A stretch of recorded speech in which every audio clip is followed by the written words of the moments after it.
Ladies and gentlemen, this is David Mirikitani with another episode of Weighing In, brought to you by USA Wrestling, the national governing body for wrestling in the United States, and by Nike Wrestling.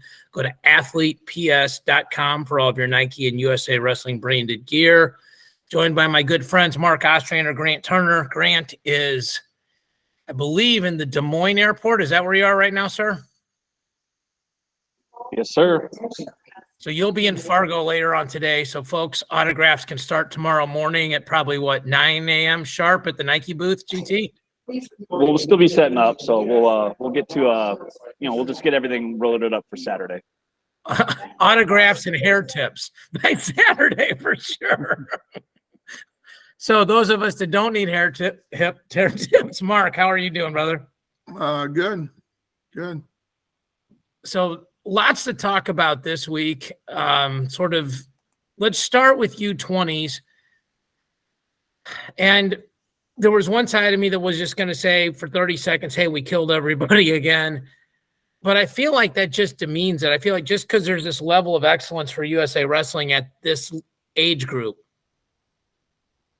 we should not fly by it. And this is the Pan-Ams I'm talking about. But I believe out of 30 gold medals, America won 25 across the three styles in men's freestyle, men's Greco, and women's freestyle, obviously. And for some of these athletes, 10 years from now, this will be the greatest thing they've ever done, and it should not be minimized or diminished. So I don't want to do that. I don't think we need to run through every single person that won. But Mark is the guy who's kind of the newest of the three of us to paying attention to age group freestyle and Greco-Roman results on the men's and women's side. When you see this level of dominance, what triggers in your mind? I think our younger kids have gotten so much better, so much earlier. So I think that's probably the biggest part. I watched a little bit of this, probably half the matches. And some of these other countries, they have decent athletes. It's just like they really haven't done it before. They get in positions that they didn't look like they were comfortable at all in. And so that was kind of what stuck out to me, because our kids, if you're wrestling somebody really good and they get in a bad position, you could tell they've been there before and they have a way to fight out of it. Makes it at least look like a wrestling match. Some of these didn't really even look like a wrestle match in certain situations, which kind of surprised me. I guess my biggest question is why isn't Cuba doing any of this stuff, Grant? Do you know? I haven't really discussed a lot of it with USA Wrestling and kind of how Cuba is structured right now. It's very interesting because Cuba was always kind of a nemesis to the U.S. in the Pan Am qualification arena, and they've always kind of been as you can tell, they brought home I think it was 2 Olympic gold medals in Tokyo in Greco, but their freestyle has kind of not done as well as of late, but I don't know if there's anything to do with the federation or anything like that, but you can definitely see a difference. Well, I noticed when I watched Cuba wrestle in some of the events, they're really, really good the first 3 minutes. I mean, they are phenomenal the first 3 minutes. Then it's looked like somebody pushed them over the top and they're falling, in the second period, which is, I guess, something that they're known for. But they do have a lot of talent there. And I just, it'd be nice to see that at the Pan-Ams again, to be honest with you. It brings up an interesting conversation. And GT, I think either you talked to me about this or it might have been Andy Rovat when we were doing the Worlds together, that he said a lot of countries around the world do not look at wrestling as like a cardio sport, that they look at it as a skill sport. And that if a person wins just because they were able to win the second period, come back but not be as skilled, that's the wrong way to win.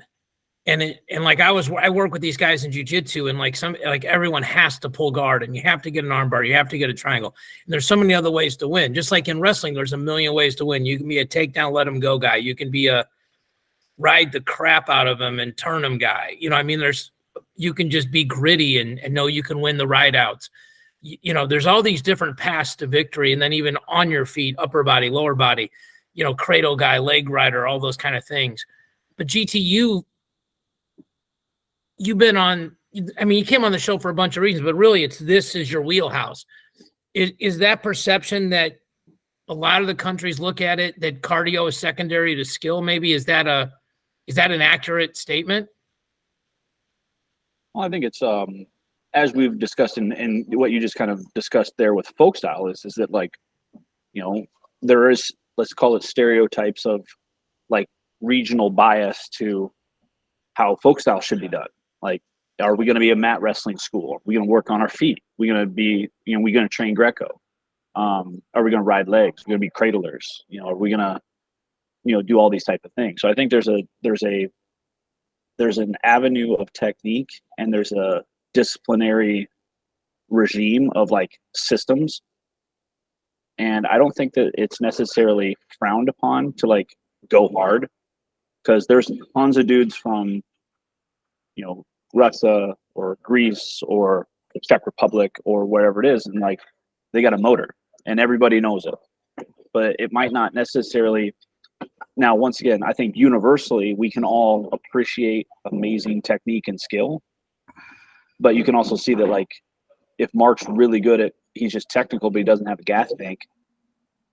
Well, maybe he's like, well, I'm just better than you, but problem is the match is 6 minutes, so maybe you're not. Or that, like, hey, I can't beat you in the first 3 minutes, so you're not as good as I am. And then you have to use the full 6 minutes to beat me. And maybe someone thinks of that as like not necessarily a proper way of winning, because all you're doing is just going hard. Once again, I think it's just systems and people's perspectives. I don't think it's necessarily like a specific, like Cuba just views wrestling this way. Right. I just think that it's a little bit more universally accepted that, like, hey man, this guy goes hard. Maybe he's just gritty. Yeah. And there's always exceptions to every rule. Like, I mean, like in America, we have like a Jordan Burroughs who likes to attack for years, primarily from the outside. And then a Kyle Snyder who, I would say 98% of his attacks start with him touching your head in some way, shape, or form. So, but again, our country is so much bigger geographically and so many more systems. Like when Sergei Beloglazov came in town for a clinic, he told me that there's this book, like a booklet and a set of skills and how they're taught and at what age. And every coach in Russia has it. And I thought that was fascinating because we've all recruited out of clubs. We've all probably done guest appearances at clubs. I tremendously respect the wrestling IQ of both of you guys, but I would guess if we really just sat down one night and deep dove everything, we wouldn't agree on every single thing.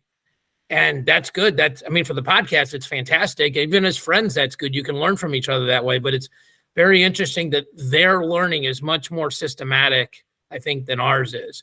And I think the other thing to think about is, okay, if we're winning all these medals, it certainly is transitioning to, on the freestyle side, how well we're doing as you go up the ladder, right? Like U15s, U17, U20s, U23 seniors.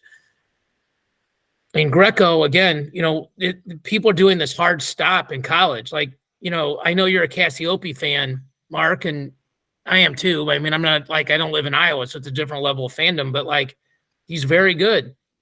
Like a Colton Schultz is very good. But for 4 months, they have to defend their legs. For 4 months, they have to get up on bottom. For 4 months, they have to hold guys down. You know, for 4 months, you can't lock your hands on top, you know, and so when somebody else is doing that, and you're not just doing those skills for 4 months, you know, I think I think our folk style system is amazing in so many ways. And I know, Mark, you probably love folk style the most of the three of us, but I think it is detrimental to Greco. Is that how you see it? The Greco, yes, not the freestyle. No. Yes. And I agree 100% with you. Yeah, it does not. They're not a good partner, Greco and folk style. I mean, they're just not. I mean, It's nice to be able to prevent upper body throws in positioning. I do like that aspect of it. So, But yeah. Yeah, I mean, I don't think there's any question that folk style is fine for freestyle. Like, I mean, the results have shown that, at the age group level, and people coming right off their senior years or junior years in college and making world teams and stuff like that. I think that argument has kind of gone by the wayside. So, okay, so a lot of those guys and girls that won there probably won't be in Fargo. For example, like a Gabe Arnold, who's in your guys' neck of the woods and is a kid that originally grew up in Missouri and lived in Georgia. He won down there, so I don't think he's on the Iowa team. I haven't scrutinized all 50 rosters, and I saw Willie last night on Twitter still mad that Oklahoma hasn't shared their roster yet. So, I mean, that's a very interesting idea. Let's go over to the Budapest, Hungary tournament. So, GT, I'll try to set the table and then not screw it up. It's men's freestyle first, then women's freestyle, then Greco. It started some version of yesterday, depending on the time zone. We're recording this on Thursday at 10 a.m. Central Time. And I've got the results pulled up. This tournament is the last point system that counts towards the 2023 Worlds. Is that correct? Yes. Yep. And then somebody asked me a question yesterday. Is the 2023 Worlds the first points towards the 2024 Olympics? Are there any other tournaments that are previous to that count?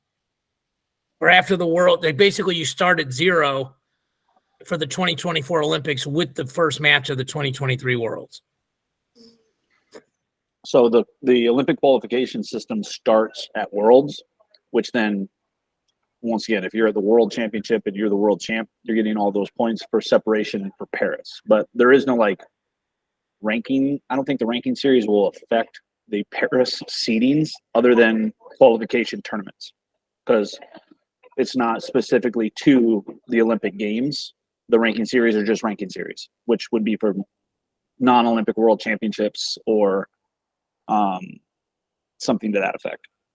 Okay. All right. So I don't know that I'm going to pull these brackets up for everybody to see them, but they're at uww.org. And GT gave me a tutorial this morning on how to get through all these. And he correctly pointed out if I stopped talking, I'd be able to listen and faster, which my mom's been telling me since I was 6 years old. So you and her have that in common, Grant. I was like, listen, you were 15 questions deep, and I'm like, I don't even know where to start at this point. I'm like, all right, let's go back to it. We're talking about wrestling. Okay, now let's go to UWW. You were very, very kind, which was nice. I'm waiting for the in-person razzing when I see you up there on font size and other things like that. All right, so 57 kilos this is the men's freestyle side. So Zane wrestled. He won, and then he won. So it was a 16-man bracket. He won, and then lost in the semis. His results were 10-0 over the Georgian. Then he beat the Iranian, and then he lost 2-2 to, is it Kazakhstan or Kyrgyzstan? KGZ, Mark, or GT? Kyrgyzstan. So he now, because he lost in the semis, he's automatically in the repechage for one of the 2 bronze medals. Okay. Nick Lee is in the finals, which is awesome. He went 10-0, 10-0, and 6-4, and he will have the Mongolian in the finals. So what can you tell us about him, Grant, if anything? I hate to put you on the spot. Just to in order, just in case people were wondering why we skipped over 61. 61 goes tomorrow. Thank you. Yeah. And that will be an amazing match if you get a chance to watch that one. That's Abakarov, which is the world champion from Albania, versus Vito. First round. So pretty cool there. Yeah. So discussing Nick Lee and his run. So qualification, he wasn't in the qualification round. Then basically the round of whatever it is, 16. Yeah. Then he goes and beats one of the fine silvers. Right. then goes on to beat Osmanov from Kyrgyzstan 10-0, goes to the semifinals, beats Dudayev from Albania 6-4, and then is in the finals against the Mongolian Tumar Ochiri, I think. Yeah. Who's a beast. So that's going to be a great finals match. Small little shout out to my boy Lachlan McNeil for making the bronze medal match from Canada. I was going to point that out. Yes, you were on him early. He made the semis on the bottom side of the bracket. Yeah. So huge shout out to him and Tony Ramos. Doing some big things for that boy. Yeah. So he won and then lost to the guy that Nick Lee will have in the final. So yes. Okay. At 92. Okay. At 74, Julian Ramirez lost and was eliminated. At 86, Max Hale, who's from UPenn, won and lost. So he was eliminated. So Zahid was in a round robin format and was in there with the Iranian, the Georgian, and the Ukrainian. And it looks like he went 2-1 in that pool and then beat the Kazakhstani for third place, correct? Am I reading? These pools are a little difficult to read, but Flo has him losing to the Iranian 6-3, beating the Ukrainian 8-1, beating the Georgian 5-3, and then it just says win over Kazakhstan. Yep. So that's on the bracket. If you look at the actual PDF bracket, it's very confusing. Yeah. So now if I look at whatever it is, the results page where it says round 1, round 2, round 3, that's 100% accurate. So Zahid lost to the Iranian. Matt Feinsilver beat the guy from Kazakhstan. Zahid beats the guy from Ukraine. The Iranian beats the Georgian. Zahid beats the Georgian, which that's a really good win. And then I think in the semifinal round, the Iranian. This is sad, and once again, not to get completely political. Yeah. Defaulted to Feinsilver. So therefore, Zahid is wrestling for gold against Feinsilver, who he beat. So that's without making comments on it. Correct. The reason why the Iranian defaulted is because they're not allowed to wrestle Israeli athletes. Correct. Okay. No one's making any commentary on the good, bad, or ugly of that, except, well, I mean, I guess we wish that wasn't the case if you want to see competition. Well, it's just a pure state of fact. So you see DF, as far as like whatever it is, the result of the match. That's why the Iranian didn't wrestle. Therefore, that's why the Iranian is in the bronze medal match. Right. It's not because of weird, like, pool play bracketing. That, like, it's not point system, it's politics. Yeah. Right. So it's not like good marks, bad marks like back in the day. Correct. Okay. I mean, no, I scrolled down further and saw that. So it's really good for Zahid in terms of getting points. Then Kyle Snyder's doing Kyle Snyder things over there. He wins 3-1. I'm sorry, 3-2, 10-0, 10-0. And he's in the finals against Magomedov, correct, from Azerbaijan? Yeah, and that weight class is loaded. So the guy that Snyder beat from Georgia in the round of 16, 3-2, is the world bronze medalist. Magomedov is the other bronze medalist. So once again, this bracket and ranking series event was extremely talented, meaning world champ, bronze. Yeah. So once again, Snyder wins 3-2 against the Georgian. He'll have the guy from Azerbaijan in the finals, which that guy's a monster. And Yurgale from Kazakhstan, also Olympic qualifier. And then I believe he got bronze and or placed 5th at the World Championships multiple times in this quad. He's going to wrestle the Georgian for 3rd. Yep. So, okay. So, I mean, I think that what's good to point out there is when Snyder won 3-2 first round, it's not like he started slow. He just probably had, besides him, the best or second best guy in the bracket. So that's important to point out. All right, Mason Paris, he goes 11-1, 3-0. I'm sorry, let me read this correctly. He's in the finals. And that, 10-0, 5-0, he's in the finals. That's what it says here on Flow on the bracket. Yeah, 10-0, 5-0. Is that how you're reading that, GT?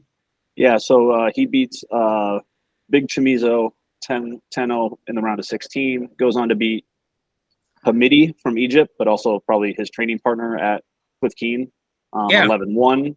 Then in the semifinals wins 5-0 against Dang from China, and then he will have Ligeti from Hungary in the finals. What do you know about Ligeti? He's been around for a while. I mean, he's a very, very capable and talented freestyler. Just that, not necessarily a ton of medals, just because Paha and Gano have been dominating men's freestyle for, the European Championships and all that kind of stuff. So he's always in the mix, but can't beat those two guys. So that's a winnable match then for Paris, probably, right? I think so. Absolutely. Okay. Awesome. Okay. So we've covered that. So Fargo, let's do the Bo Nickel thing real quick, and then we'll finish on Fargo. So the UFC 290 pay-per-view last weekend, if you didn't see it, unbelievable set of fights. I mean, just top to bottom, quick knockouts, absolute drag-out brawls. Volkanovski might be the best pound-for-pound fighter on the planet and started out as a rugby player, so that's insane as well. Bo Nickel gets a replacement guy the week of the fight, goes off as a huge, 20-1-ish, give or take favorite, knocks him out in the first round. He said two things that I thought were interesting. One, I'm not going to fall in love with my hands. I'm going to keep wrestling, which is, I think, a joy to everybody that understands that game. And two, his speech about being a good husband and a good father was, I thought, awesome. And he said he might take some time off, and I'm guessing that has to do with his wife being pregnant. And he's not worried if the hype train slows down. There's not a lot. I'm not looking for anything negative to say. The only negative thing you can say about Bo Nickel is we just haven't seen him get punched in the face real hard. And we'll see how he reacts, where the older school guys like the Randy Couture's, the Matt Hugheses, those guys of the world that maybe didn't win as much as certainly didn't win as much as Bo Nickel in college, showed they could take a punch. But his upside, Mark, his upside is super high because it feels like he can out-wrestle everybody in the division for sure, right? And he's got really good submissions. Yeah, he's a beast. When you were talking about can he take a punch, I remember watching Brock Lesnar in the day when he was pretty much just a bully and would just go out and demolish people. And then I think they found out that when you hit Brock in the face, he goes down. He didn't have that jaw that Randy Couture has. You'd have to hit Randy 50 times, to take him out, where, you didn't have to do that. If you caught Brock once, he was going down. So that's kind of interesting that you brought that up. But I think Bo's got so much talent and can do so many different things. He's going to be around for quite a while, I think, in the UFC. Yeah, I think he's going to be. I think you can fix, I talked to a bunch of guys because I've coached in that sport, and they say to a certain extent you're born with it. Obviously, you can do neck muscle exercises and things like that, but literally how strong your jawline is and stuff like that is sort of, here's what you're born into. So congratulations to him, obviously. I don't think it's no secret that wrestlers are doing great in the UFC and MMA. And I think that's fairly obvious and will continue. And if you're a guy like me and really likes watching these preview shows and stuff like that, it's interesting to watch. Like right now, the Ultimate Fighter season is Chandler's team against McGregor's team. Chandler's a guy that grew up 20 minutes from where I live, St. Louis suburbs guy, Northwest House Springs. Shout out to the Wilhelm brothers who are my age, coached there forever. Awesome human beings. And, he's coaching, and hopefully if McGregor ever goes in the USADA pool, he'll fight him. So, it's interesting to see, like for a while, it felt like wrestlers were dominating everything. And then people kind of figured out how to stop wrestling a little bit in terms of MMA, because you don't have to be good at wrestling in MMA. You just have to learn how to have good defensive wrestling in MMA. Yep. So, like a lot of the Kimura holds and getting your feet wide and using the cage as your friend to avoid being taken down. It used to be you wanted to jam the guy up against the cage, and now it's like, no, you want him in the middle. And if you take me down, the first thing I'm doing is sort of boot scoot and getting my back to the wall and use it to wall climb up. So I think a lot of people, like I'll watch MMA with wrestlers and they're like, well, just do this. And it's like, it doesn't work because you can get punched, you can get choked, and then you can sort of cheat and push up against the wall, where there is none of that in wrestling, obviously. It's the edge of the mat. Okay, so probably the last topic for the day is Fargo. So USA Wrestling has done a great job putting all these articles out on the pin system and everything that's out there. So the event is going to be streamed on Flow. A couple big picture things. First of all, if you are a Fargo nut, go get Jason Bryant's Almanac. It is everything you'll ever need to know about Fargo. Absolutely awesome. I think it's $30 or $40, but well worth the spend. 30 mats, GT, is what I read. Is that correct? And the numbers are probably going to be I saw like a bar chart, or I guess this way, since I'm pointing, it's going up every single year. And it looks like there's going to be over 7,000 kids wrestling this year. Maybe it's less kids because some people are double dipping in freestyle and Greco, but 7,000 entries. Is that the number you're hearing? Yeah, that's the number. I mean, once again, I don't know how it will all shake out, but I mean, 30 mats for sure. I think it was 6,400 last year. So, I mean, potentially up, 600 total entries. Yeah, it's an amazing achievement for USA Wrestling coming out of global pandemic. And within 2 years, we're at 7,000 entries into, what is, I believe, the largest entry tournament in the world. Yeah. For the sport of wrestling. So 7,000 entries on all three styles is absurd. And I think if you broke those three styles down and looked at the growth of each, boys freestyle, boys Greco, and girls freestyle, I think the massive percentage growth is in girls freestyle. Okay, so like if you go from 6,400 to 7,000, that's ballpark 10% growth. 7,040 is exactly 10% growth. So you're talking about 10% growth. It might be where, and I don't know if they'll ever send us those numbers, Gary, if you're watching and can show us that, we would talk about it next week or maybe 2 weeks when you come back from Fargo. But I would guess that the boys' growth is maybe 2, 3, 5%, and the girls' growth is maybe 15, 20%, because it's the smallest slice of the pie.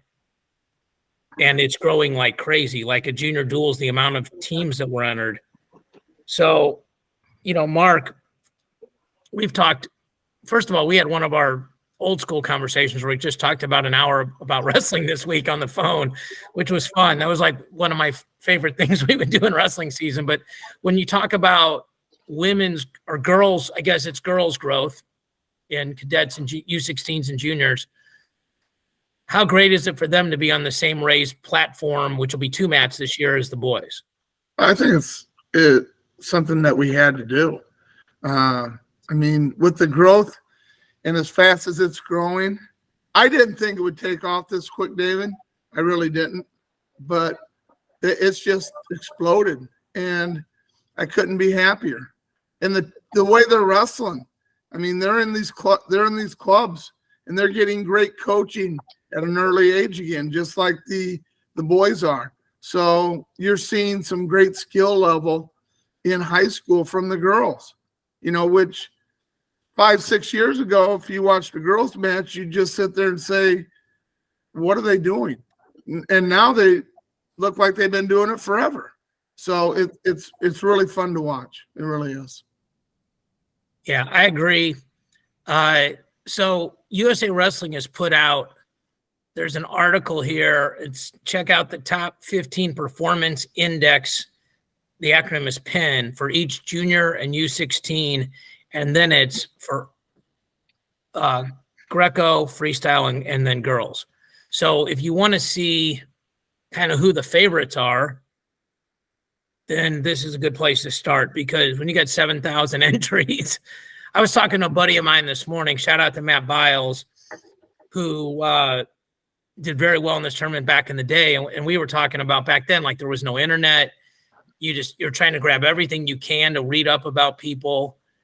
And it was also like when I wrestled in it, it was the round robin system, like red dot, blue dot, and double elimination. And you see these bracket boards where you didn't even know who you were going to wrestle because it depended on who lost or won below you. So I can tell you this, having watched the Beat the Street Chicago duels, there's one girl, and I want to make sure I get her name right, from Chicago.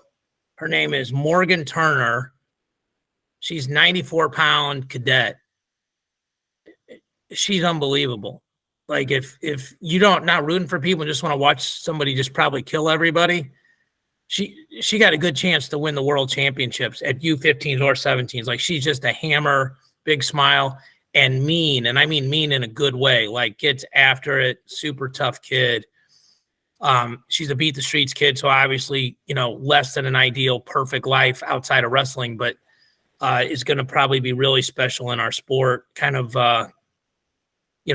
from the same neck of the woods as the Blade sisters, that kind of thing. So GT, I've got at least one story from Fargo that's or junior nationals that are interesting, but I'm sure you've been up there recruiting it, probably wrestled in it, certainly been the Nike guy up there for it. You got an entertaining story or two that we can share with the crowd?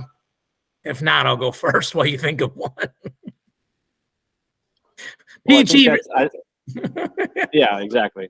I think there's a lot of I think that it's been up there for so long that there's a lot of people that would have both athletic, coaching, either sponsorship, work related, your cousin's kids went to Fargo or something like that. So I think there's, no matter what stories we do tell or end up telling, that like it's a generational, like, continues on, right? So you get to experience it different ways.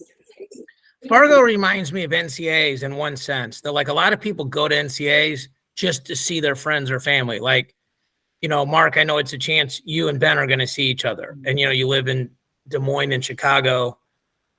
Sorry for not having the suburbs correct, but ballpark, Des Moines and Chicago. So you don't see each other every week or every month. And it's like, okay, we're going to go see each other and experience something we love. We love wrestling. So we're going to go watch wrestling together. We're going to talk about wrestling afterwards. We're going to hang out and have breakfast together and all these different things. And you want your teams to win or your athletes to win or the people you pick in your fantasy pool to win. But it's more about the experience. And it's more about just being with people and having a really good time and really creating memories. So I feel like Fargo is that way. Like I'm already kind of getting, and sending text about who I'm going to, grab dinner or lunch with in between sessions and all that kind of stuff. And I think it's a little less stressful for like somebody in my role with USA Wrestling, as opposed to like you're in charge of coaching 17 kids of the group of the contingent from your state. I'll tell you guys at least one funny story for me. So cadets and juniors used to be separate tournaments 100 years ago. So like they were like 3 or 4 weeks apart. So like I wrestled in cadets, did pretty well there. Then came the juniors as a sophomore. And these are when they were at Northern Iowa. So they were in the UNI Dome or Uni Dome. And back then, you weighed in on a Toledo scale, which if people don't know that, those are the bit ones with the gigantic circle that looks like a clock. And, the needle would quiver. And the other thing they used to do was you had to make weight within 1 hour of when they released your weight. So like if your weight got done at 9:12 at night, you had to make weight by 10:12. And so I'm in the Greco tournament and I come back and I check my weight and I'm like 7 or 8 over.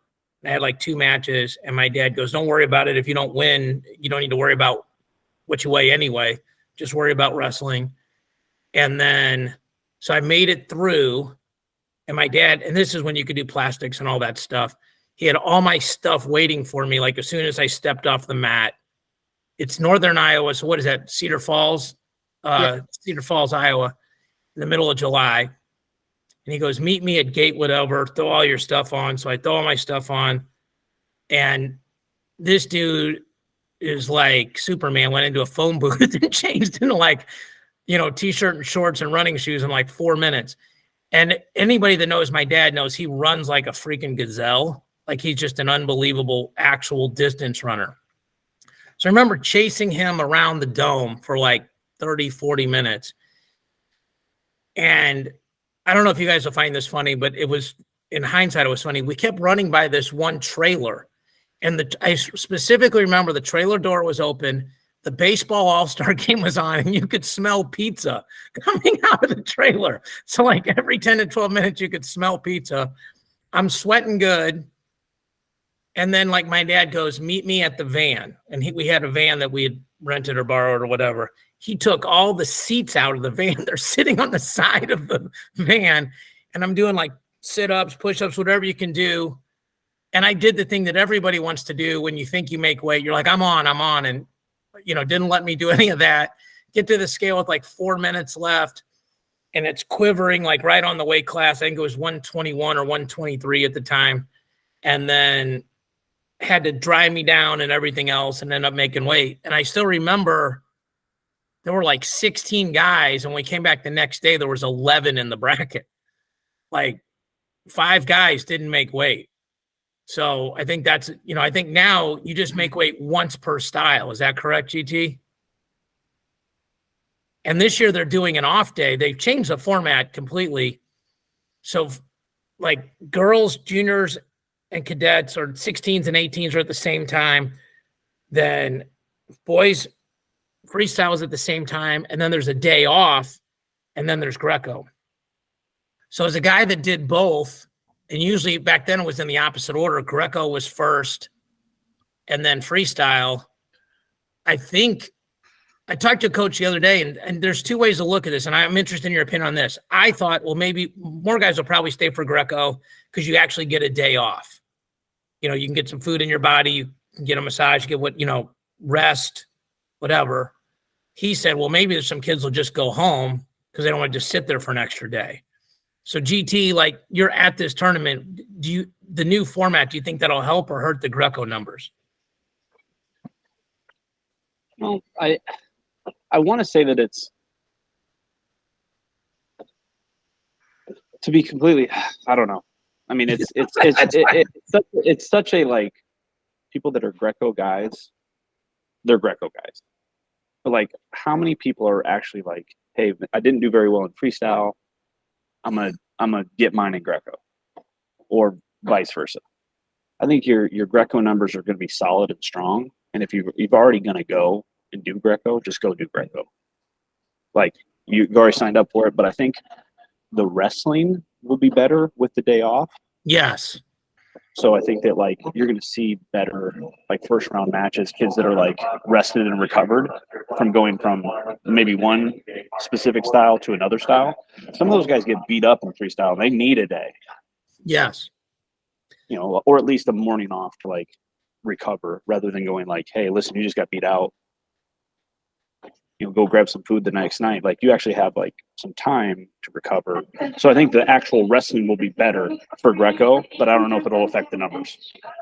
Yeah, I agree with that. And you can also do the Alex Geringer, Mark, where you just win one and then just bump up a weight because you're so good and just wrestle up a weight for the other style and do that 2 or 3 times and turn the trick. So I talked to a buddy of mine who's the cadet director from PA, and he was walking through the pin system and said like that it's a 3 or 4 team race on paper for the boys cadet title. I know a couple years ago, the girls on Missouri came 1 match away from winning the tournament. How important is it, Mark? Like, I mean, we talked about the junior duels thing and the winners win and the Adam Feller shirts and all that stuff.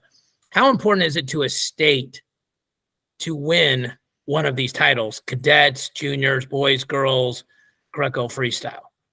Well, I think it's huge because I think, Illinois for years there were winning both styles.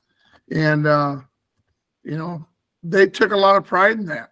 And then, the last couple of years, Iowa's come on and wrestled really well. And, I think there's states that are putting better teams together right now. I think Pennsylvania is going to have really good teams out there this year. They put a preview out of how talented they are. So, I think the states take a big pride in it, and it's important to the state.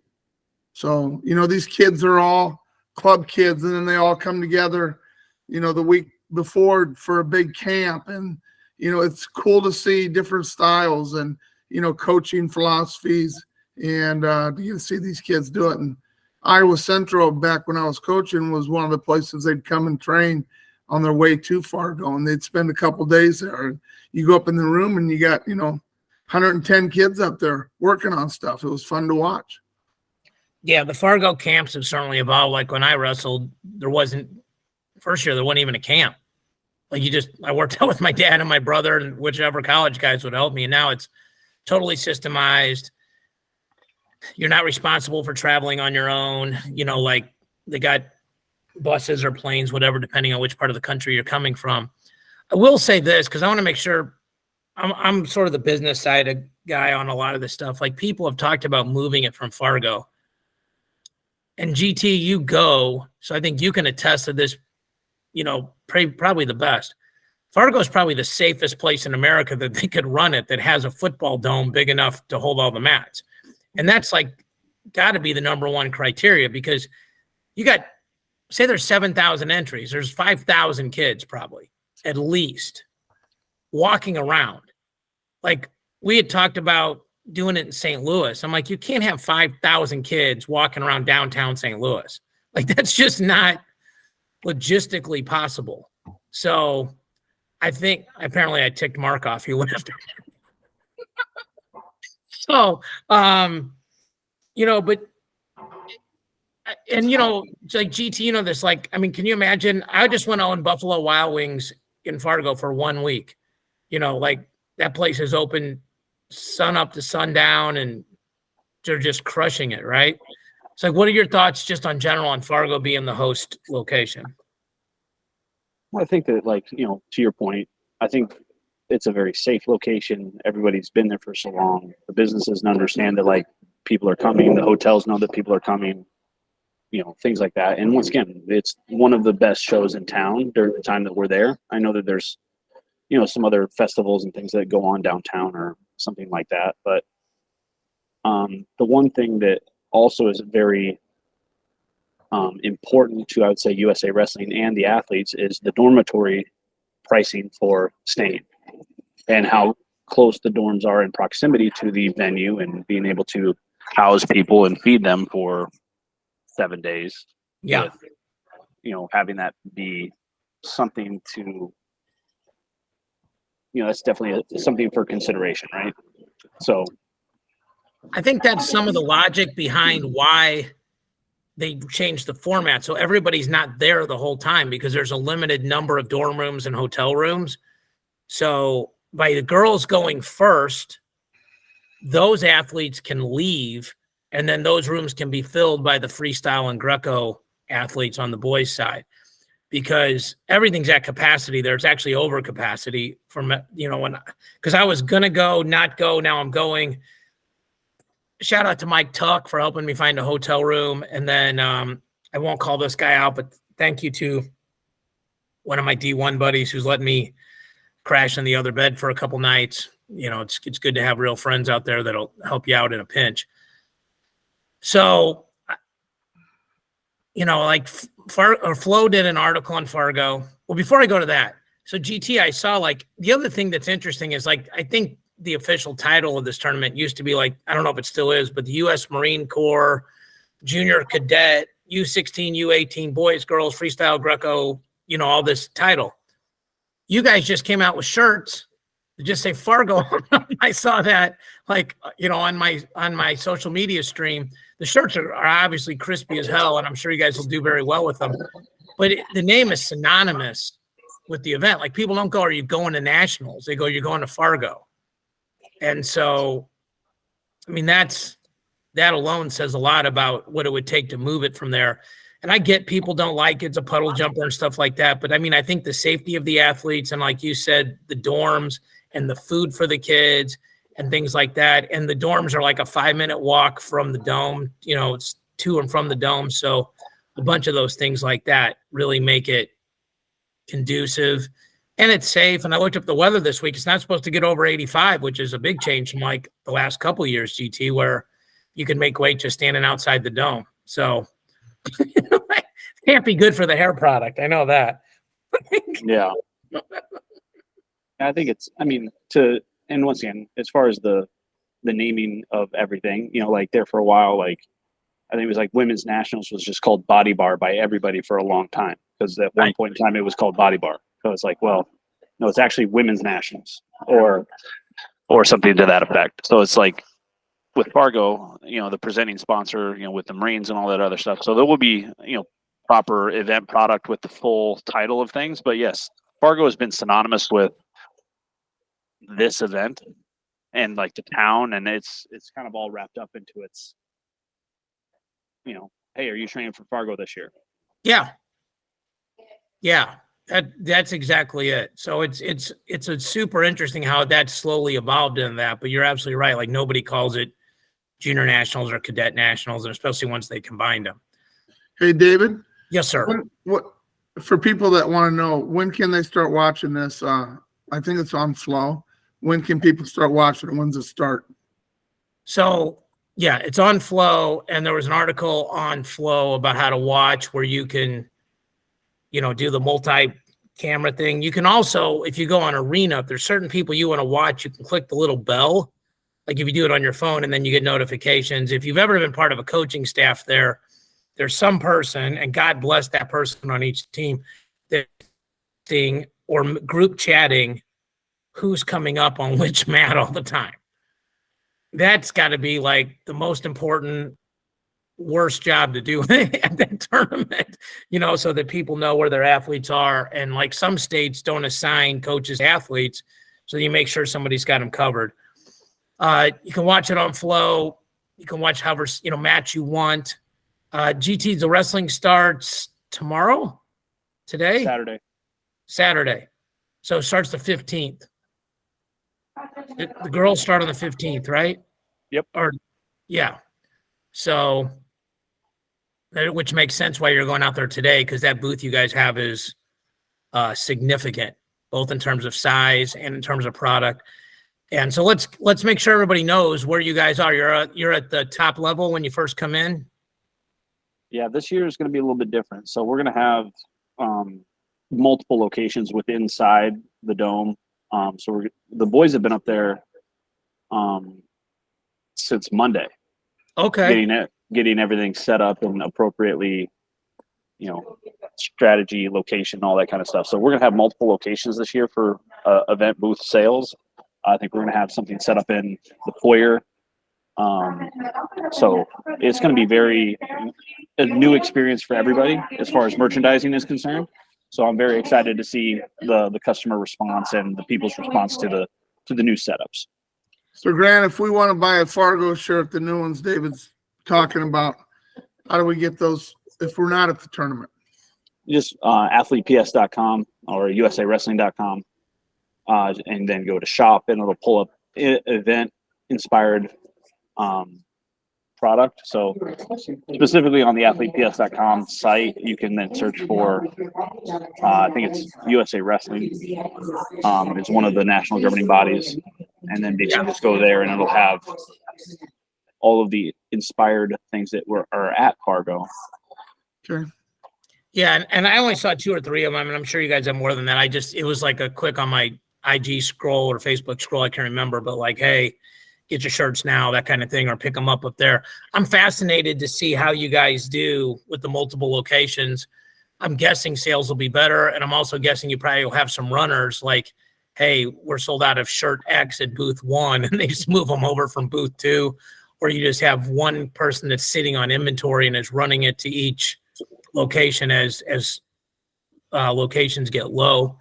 And I'm guessing this will be really educational for you in terms of which locations sell the most, and how you can improve that, or maybe better strategize for next year, right?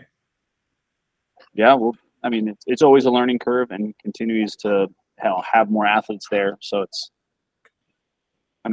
it's completely grown, and it should be a very interesting new format, new presentation, new locations, a lot of new things going on up in Fargo this year. Well, and without being too negative about anything, you guys are the official sponsor of Fargo. There's certainly other companies trying to do some contraband and things like that. But if you want your official gear, go to the Nike booth. You know, Nike spends a lot of money every year to help USA Wrestling run these events. So, support USA Wrestling, support Nike if you're going to get gear up there. So if you hear background noise, GT is actually doing this from the airport. So we appreciate you coming on and actually going early and sitting there for an hour with us, as opposed to, probably getting, doing it from your house and rushing out. So we appreciate you making sure you could do this with us, because can't really talk Fargo without you. So I get up there Saturday, GT. So probably wings are on me on Sunday, I would guess, Sunday or Monday. I'm sure somehow I'm down one bet to you on wings. So, all right. Anything else before we sign off, boys? Continue to watch the USA guys tomorrow. Some amazing matches going on in Hungary, and then of course watch. It's a very odd time to watch. I think it's very early in the morning, and then of course, like, if you're making your way to Fargo, travel safe and get there all in one piece. And stop by the Nike booths. Yes, please see all of us at the Nike booth to get your official Fargo merchandise. There you go. All right. For Mark and Grant, I'm David. Thank you guys for watching and listening. We'll see you all next week.